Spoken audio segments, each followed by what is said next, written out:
Hollow Knight Silksong comes with a lot of emotions, but if I had to summarize it in one moment in the game, it would be this clip.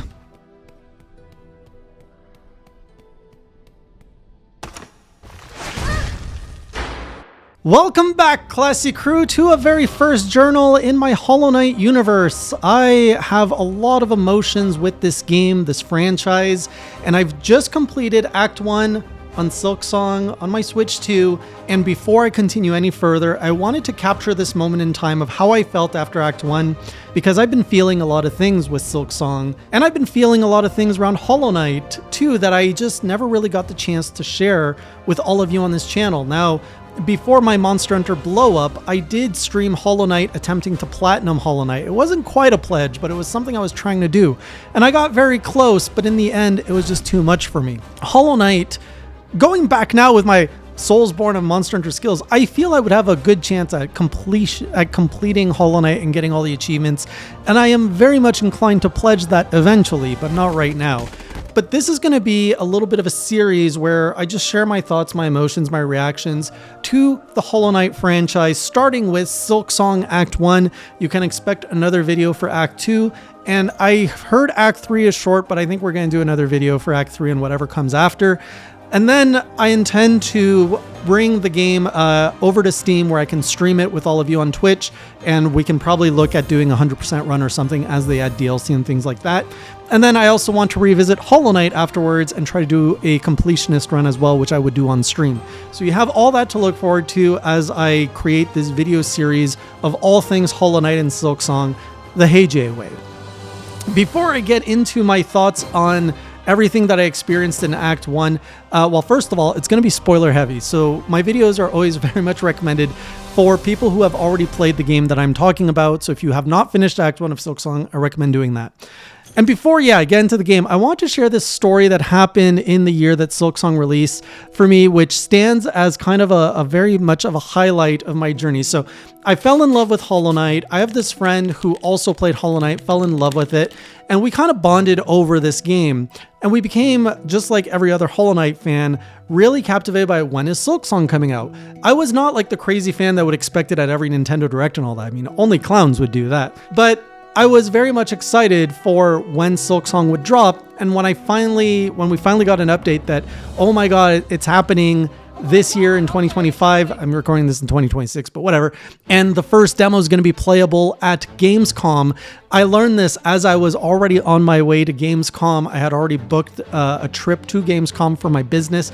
So I'm like, oh my god, I don't just get to go to Gamescom, I get to play Silksong. I was like, am I actually going to be able to play? Because like, it's hard to play demos on these show floors. They're just so busy. And also it happened that my friend was joining me on this trip to Gamescom, like completely unrelated to Silksong. So I'm like, my friend, Silksong, Gamescom, all happening together.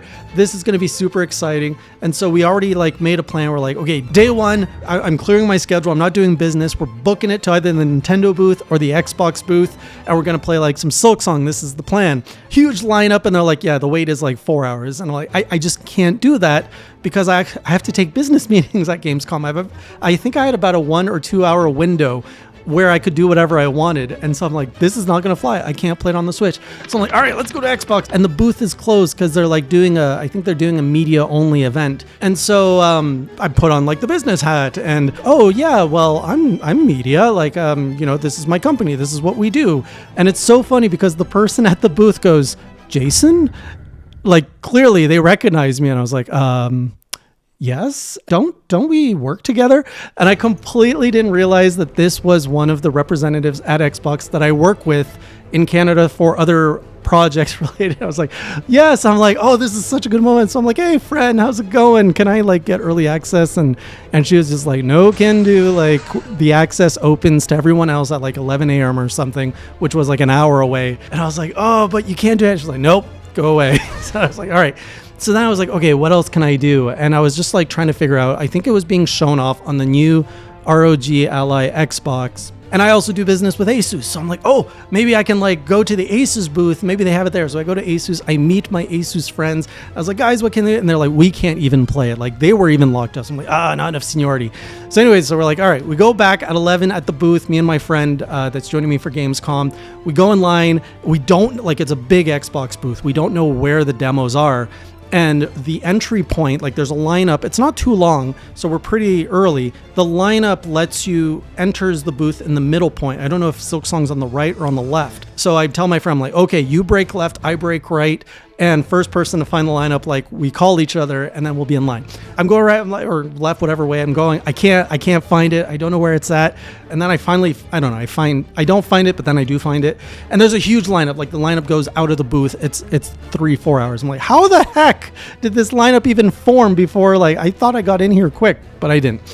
And so I'm like, oh, it's a lost cause. I can't get it. My friend calls me and they're like, where are you? I was like, what do you mean, where am I? There's a huge lineup. Like we missed our chance. And they're like, no, I'm 2 people. Like there's only 2 people ahead of me. I'm almost next. Come join me. I was like, what the heck? Where are you? Through like guidance, we find out that they had found a hidden kind of like media only pass where they were demoing Silksong. And they're like, come here. And I go there and there's like this whole like stanchion area where lines were supposed to form, and that was closed off. There was nobody there. There was just my friend who was about to go into the curtain area, and I go there and there's a guard that just closes off like the area for the stanchions. And I'm like, no, this area is closed. You can't come here anymore. I was like, but my friend, like I gotta go. And I just see them disappear into the curtains. I'm like, no. I'm like, oh, well, go on without me. Enjoy Silksong. And then out of nowhere, my friend, like after like maybe 2 minutes of suspense, dashes out of the curtains with like a representative from Xbox or something. That guy, I need him with me. He's I don't remember what they said, if I was the camera guy or whatever, but they're like, I need him. And like, they looked at me and like, I'm like, yeah, like we work together and stuff. And anyways, we got in the back and that's where they were actually showing a Silksong on the ROG Xbox Ally. And they're like, you've only got 5 minutes. I'm like, that's okay, that's enough. And we like took turns where we spent pretty much 2-3 minutes each of just playing. We're like, oh, okay, it moves like this, it moves like this. And it was the shortest demo ever. It was like, I couldn't have made a video or anything, but I got to feel it. And honestly, the story of how I first got to play Silksong, to me, I cherish that more than having, a 30-minute demo to actually play the game. And it didn't sting as much because also I think that morning Team Cherry announced that, oh yeah, the game releases in 4 days. And I'm like, oh, well, who cares then? We don't need the demo. But that whole little experience was fun. And I really want to share that with all of you. So thanks for bearing with me. Now let's get into Silksong Act 1. Starting with the Moss Grotto, I'm going to go through all the bosses, all my experience of everything that stood out. I mean, the Moss Grotto doesn't really have much other than it just feels very much like where you meet Hornet in Hollow Knight, which I don't know if that was intentional. If it was, nice touch. Here you meet the Moss Mother, which has a very easy pattern. She just dives, you jump over, she smashes the wall, the ceiling, you dodge the rocks. One thing I will say is I was not ready for Hornet to have like a diagonal down smash, which is a huge difference from the down smash or the pogo in Hollow Knight. So that took some getting used to until later when we got rid of it. Then we make our way to the first town, which is the Bone Bottom. And the music here is just so like sad. It's very reminiscent of Hollow Knight, but it just feels so sad being here. The only other thing I have to mention here is just the quest board. I don't know if it gets... Okay, another thing is Act 1 for me was played over the course of 4 months. So there may be some things that I'm not remembering correctly in terms of the order I did things. But I just want to say the quest board and side quest mechanic of Silksong I thought was a great addition to track like what you're doing, that there's all these fetch quests now that you can do as optional content. I like it. I like having track. You can see in my game file that I still have a lot of quests that I just don't do. Sometimes I'm in the mood of exploring and progressing. Other times I'm like, oh, I'm stuck on a boss. I'm going to go do side quests. The whole beat system, the currency, I don't think I like it. I don't think I like the beat system. I felt the Hollow Knight currency system worked well, where, there was a risk and reward of do you spend, do you invest your currency, or do you progress and risk dying when you have too much? I felt that was a good balance. The bead system is that, but even worse, because first of all, when you're gathering the beads or when you're like freeing beads from enemies or environment, it just goes everywhere and you're like rushing to get the beads, which is one, scary. Two, you have the option of like losing some efficiency and stringing them on a wire so that you have more beads protected. So I guess that's the trade-off. But like everything costs beads in this game, and I don't know, the beads don't make me feel good. I don't have positive vibes around the beads, which is all I can say. I don't think it's worth dissecting more than that. And then we have an equivalent of our worms from Hollow Knight in this one, which is the fleas, which behave like dogs. I really just, they are not charming to me. I do not like the fleas. I don't know why they howl like dogs. I really miss my little crying worms. Those things were adorable and they just can't be replaced. So that's it. I'm not expecting much. I'm like, I'll collect the fleas, but they're not as cute as the little squishy caterpillars. So after the Moss Grotto, we go into the Marrow, which is the first real area that you explore. You also meet the two NPCs that I assume are going to keep coming up over and over, which are Sherma, who is adorable with her little like Favo, whatever she says, and then Chakra, which cool design. And the song, I was like, this is kind of a dumb song. And now after encountering her a few times, I start singing the song, and I'm always like, how does the song go right now? I don't know how the song goes. Hopefully the editor put something in there so I don't look like I'm just blanking out and not remembering how the song goes. And the first boss in the Marrow is the Bell Beast, which I actually like that they make you fight your mount. Like, you have to earn your mount if you want to use it. And this was a hard fight, and I think it's mostly because of the game doing double damage to you. And I know this was very controversial at launch, and I don't understand why Team Cherry made this decision of having the game be so punishing, where even the beginning of the game, you're losing 2 hearts. Like, just give us less hearts. Why are you doing everything do double damage right out the gate? That just doesn't seem to make sense to me. So I was really against that. I know that there's some mods that you can do to like do. I'm not about that. I'm like, this is what the designers wanted. I don't agree with it, but I'm gonna play it how they want it. Overall, the Bell Beast gave me a pretty good challenge. I was struggling on reading if it would be charging or jumping, which is kind of its main mechanic, and then it just drops bells everywhere, making it even harder. But once you tame the beast, it's actually pretty fun to progress. Afterwards, I have learned I went the wrong way, and I have only learned this today as I made this journal, because I was actually like looking back on some notes of Act 1 on the internet of like just remembering what my progress is, only to realize the Hunter's March is an optional area. And this is where I went to after the Marrow, and I had so much trouble getting through the Hunter's March. I was like, why is this game so hard? First of all, you meet this, what I learned is like a mini boss or something called Scarguard. And this wasn't actually the hard part, because I learned very quickly that if you so this is the guy that like jumps and then like just destroys you very quick. If you just lure him to the left, he can't jump anymore when he's like in the hallway, and he just becomes super easy to deal with. So I found that cheese. But then going into the Hunter's March, everything is hard here. You have booby traps. You have these stupid red things, the red bouncy flowers with diagonal dashes. Makes this so hard. I spent hours. I rage quit. This was my first real wall in Silksong. I could not get through this. And then when I finally mastered diagonal dashing, I don't know. I go back there and I'm just like, boing, boing, boing, boing, boing. Like, I have no problems doing it. But then there's freaking traps, which has just made me super on edge when I'm playing this game. And never in my wildest dream would I have thought that Team Cherry would booby trap a bench. That is the only holy thing of this franchise that is like, this is your safety net. You have gone through all of that trouble. And I don't, like, I'm pretty quiet when I play by myself. And I audibly gasped and cursed when I sat on that bench, only to hear the click. I was like, no, whoosh. I literally sat on the bench after a really tense parkouring journey to that bench. And I'm like, finally I can relax. And my mind went into a safe space. I sat on the bench, died immediately, and just like dropped the biggest solo F-bomb I've ever dropped in my house. Just like, this game has made me curse more than any other game, just by myself out loud. Like, just so that's where my trust issues now come from. I have not gone back to the Hunter's March since then. I kept exploring everywhere else, and I eventually made my way to the Deep Docks, which I love this area thematically. I love the fire. I love the like the steampunk element of it. I don't like that the Forge NPC here. I thought she would have been able to upgrade my sword or my needle, only to find out she doesn't. She gives you all this other stuff, and I'm like, that's not as good. I was expecting the forge like Hollow Knight. You also get the Swift Step in this area, which is probably one of the funnest upgrade in Silksong that I have experienced so far. Just being able to run everywhere and run and jump. It's just like I'm holding that button pretty much all the time. Here you also meet Lace, which is a really fun fight. I think I may have died once, no more than that, or probably got her on my first try. This fight was so fun because it really felt like you were fighting an equal.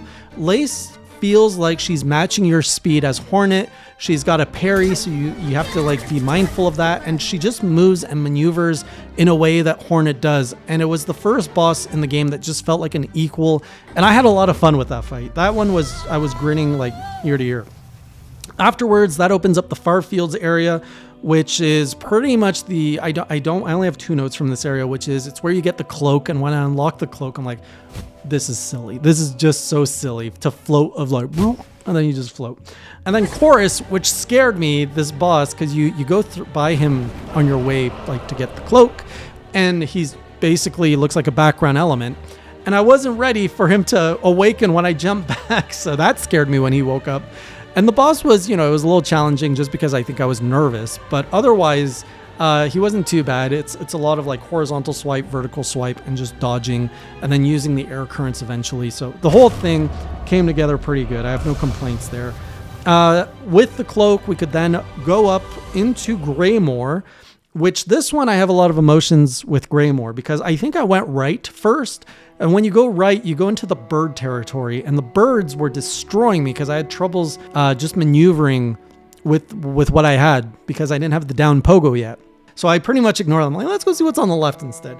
The left was so much friendlier. That's where I got to the Pilgrim's Rest, which is my nice little house. It's also where you meet this weird creature called New, which I had seen in the trailer. And I'm like, oh, this is where New is. Oh my gosh, it gives you the journal. Fantastic. Still a weird creature though. And then I had the Reaper's Crest. I actually just the concept of crests. So I didn't know crests were going to be a thing in Silksong. I didn't know that this is what they were going to do. And I have to say, I really like it now that I understand how the system works. Basically, you get like a different kind of set of skills depending on the crest you want. And then you can unlock using your memory things. You can unlock like space in your crest to equip more tools. So you can really customize your loadout, kind of like Hollow Knight, but a different system. And I really like that because you can build these different crest loadouts that are useful in different situations. And so for the most part, like this Reaper's Crest worked better for me for what I was doing in my playstyle.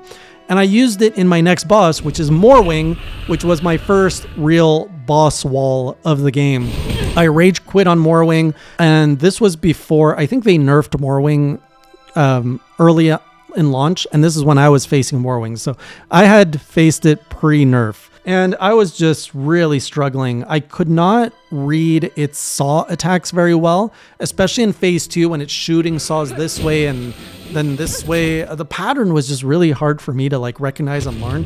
I eventually did make it, and this fight really reminded me of the Hollow Knight Soul Master fight, which you face early on. And I also struggled a lot with Soul Master. So overall, tough fight. This is when I was like, oh boy, this game is just too hard. And double damage again. Like I was just like, maybe this is just too much for me. Like I suck. And then I went online and I saw other people felt the same thing. Like people who had beaten Hollow Knight, who had 100% it, and they're like, why am I so bad at Silksong? It just gives you that feeling. Silksong expects you to have been a player of Hollow Knight, that you have digested that content and that you are now ready to be challenged with this content. So if you have that mindset, you're like, okay, it's just a continuation. It's progression. It's fine. So after Greymoor, I was able to go to Shellwood, and Shellwood was a creepy place. Our first boss here was Splinter's sister, which this one felt intense and fast, and she's like pounding the wall, pounding the ground, and then there's the vines, which I liked, and you can break the vines. But man, this one really made my heart race because it was just such a fast pace, like get out of the way or get punished hard. So very intense. Later on she even brings in minions in her phase 2, but well worth the fight because you get the cling grip, which is probably another I was going to say this is my favorite upgrade, but I just said that about the running one. This one is my second favorite upgrade because you can actually cling to walls and wall jump, like in all my Metroidvanias. Wall jump, double jump are usually my go-to I'll take a wall jump over a double jump right now. I'm very happy with this. So I started exploring a little bit more of the map with my cling grip, and that's how I ended up on the far left side of the map in the early parts, and that's where I found the Wanderer's Mark. So as I was just doing like basically side quests, and I ended up in that area. I was like, oh, what's over here? And I got the Wanderer's Mark, which has like very rapid moves, and you can pogo very rapidly. It feels very much like Hollow Knight's base moveset, basically. So I pretty much kept that for the next few fights because I just loved the speed and it just felt really good. And I eventually found my way to my next boss, which was Widow. And this is another boss that made me rage quit. And I very recently fought Widow about a week ago. And phase 1, I was like, oh, this is a really hard boss. I really struggled with like the trajectory of the bells, not the first one that is shown to you with like a thread of web, but all the bells bounce, and it's that bounce that took me a while to learn, like, what are their bounces? How many times do they bounce? And when you kill her phase 1, she actually goes into the death animation. And so I'm like, oh, it's done. And then the music kicks in faster. I was like, no, phase 2. And then I got destroyed, and that's when I shut off the game. I'm just like, screw this. I'm mad. I walked away. I made dinner. And then as I was eating dinner, I was like going over the fight in my head. I'm like, oh, I got to go and try this again. Came back, sat down, gave it another 3-4 attempts, and I finally beat Widow, which just, it gave me the shake. I was shaking a lot after beating Widow because I was just like on adrenaline. And I really love how thematically and like storytelling, the fight with Widow impacted the rest of the game. Because now I left the town at first. I didn't explore it properly. And it's when I came back later that I actually went a little bit more in the upper parts of the town. And that's where I learned that you can actually upgrade your needle.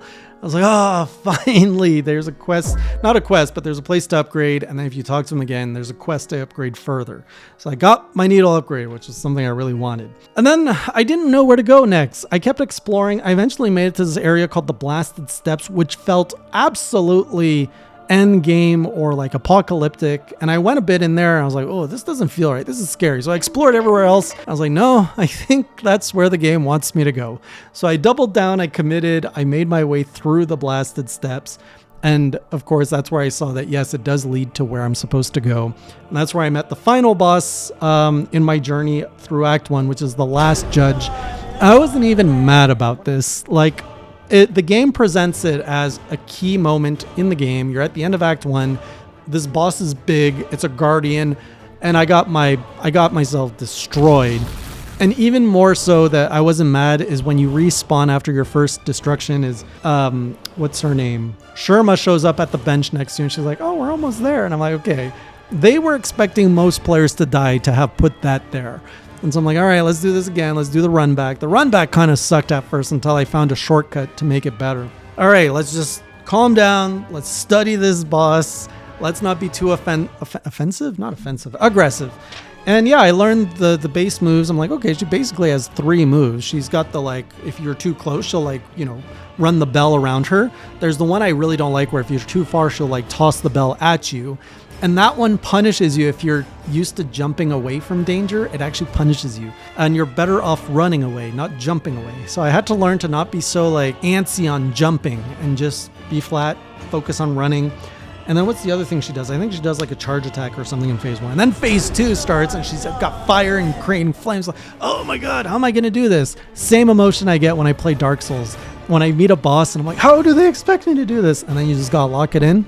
Got to practice, and then you find yourself beating it. It's the best feeling ever.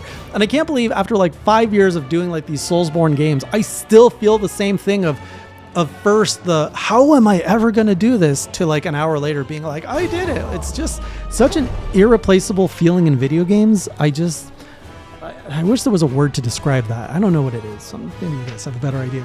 So anyways, the fire stage was intense. It was killing me a lot. And again, I'm like, just lock in, study the move. Where's my safety? Figured it out. And then she like went even more intense with a phase 3. I was like, oh my God, there's a phase 3. But then she dies like, she pretty much has that one move that is when she's close to dying. And I could tell the animation was suggesting something was about to like explode. I'm like, I'm not even gonna look at this. I'm just gonna walk off screen. It's better off. And then of course she explodes. And I've learned afterwards that that's like, if you hang out too close, you die. So I'm like, oh, I dodged that one at least.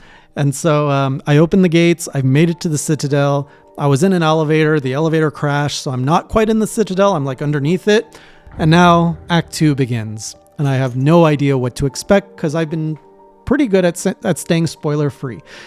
So that was a lot of thoughts and emotions and storytelling on my whole journey of Silksong. It's a game I hold dear to my heart. It's not one I talk about a lot on this channel. So thank you for making it all the way here if you did. And I really hope you've been playing Silksong, and I'd love to hear your thought, your journey, what caught you off guard, if you fell for that stupid bench trap.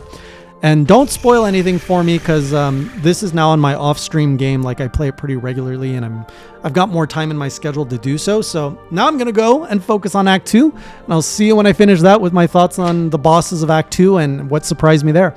So I'll see you in the next video, and until next time, keep it classy.